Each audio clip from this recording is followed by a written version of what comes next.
পুরী ভ্রমণের দ্বিতীয় দিনে সোজা চলে এলাম স্বর্গদ্বারে।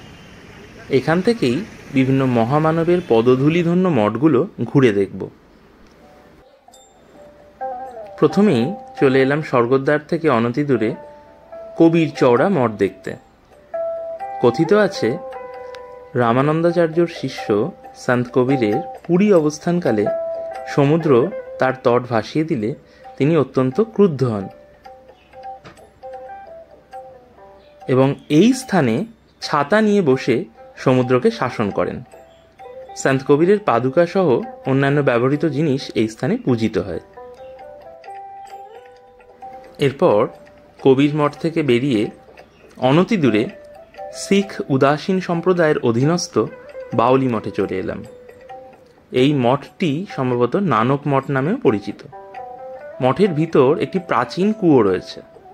আপনারা সহজেই কুয়োর গভীরতা অনুমান করতে পারছেন। অনুমতি সাপেক্ষে একটু সাহস করে কুয়োর নিচে অবধি যাওয়াও যায়।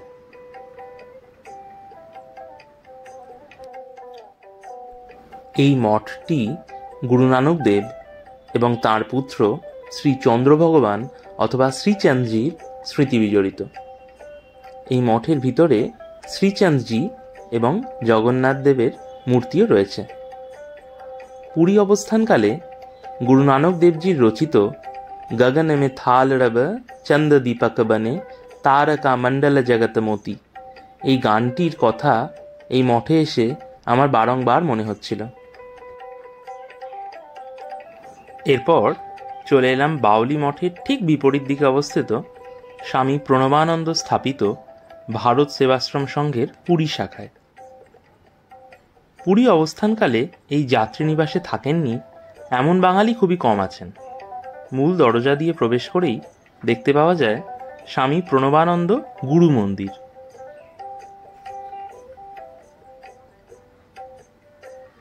এই গুরু মন্দিরের ঠিক পাশেই আছে শ্রী শ্রী প্রণবেশ্বর শিব মন্দির।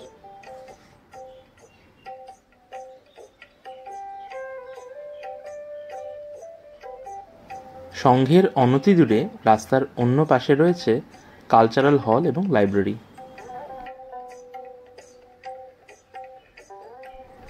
এরপর শ্রীমন্দিরের দিকে যাওয়ার রাস্তার বাম পাশে শ্রী রামানুজ কোট মঠ দর্শনের জন্য এলাম।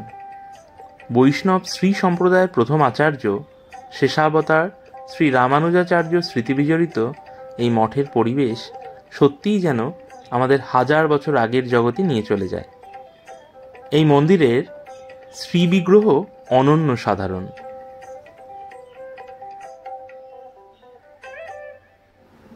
এরপর এলাম জগৎ বিখ্যাত ক্রিয়াযোগী স্বামী যোগানন্দের গুরু স্বামী শ্রী যুক্তেশ্বর গিরি মহারাজ স্থাপিত কারার আশ্রম দর্শনে। প্রথমেই দেখলাম শ্রী যুক্তেশ্বর গিরিজির সমাধি মন্দির।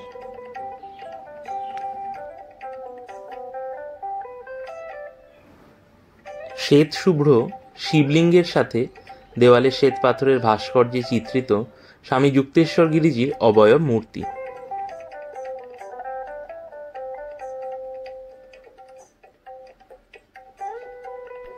এরপর সমাধি মন্দির থেকে চলে এলাম ধ্যান মন্দিরে।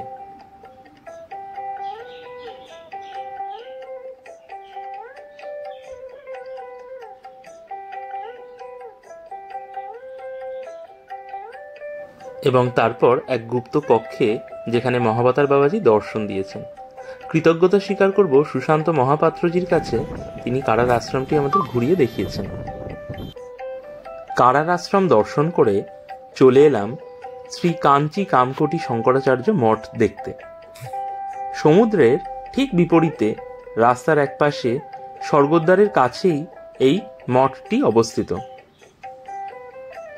মঠের মূল বিগ্রহ আদিগুরু শঙ্করাচার্য এবং তাঁর চার প্রমুখ শিষ্য পদ্মপাদ, তোটকাচার্য, হস্তামলক ও সুরেশ্বর।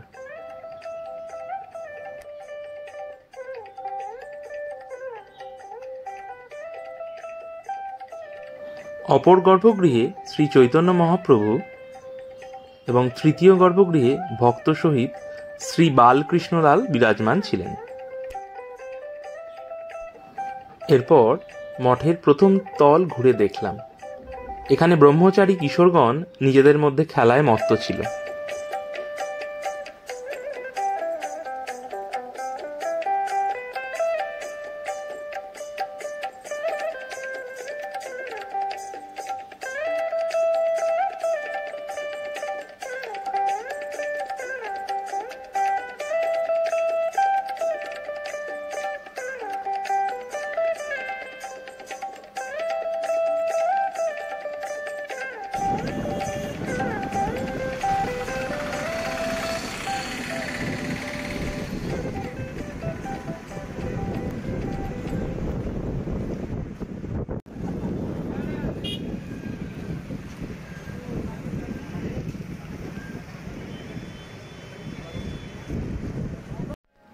এরপর স্বর্গদ্বারের সন্নিকটে গলিপথে বিদুর মঠ দেখতে চলে এলাম।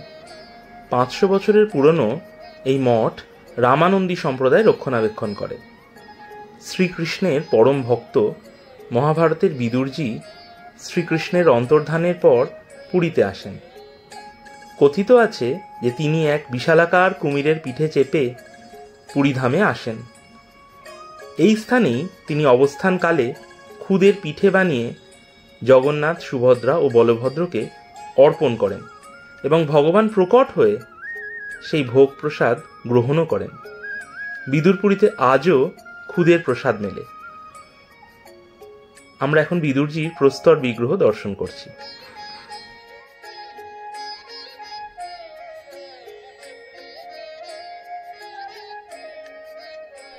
এই বিদুরপুরীতে ভগবান জগন্নাথ, সুভদ্রা ও বলভদ্রের দারু বিগ্রহ বর্তমান।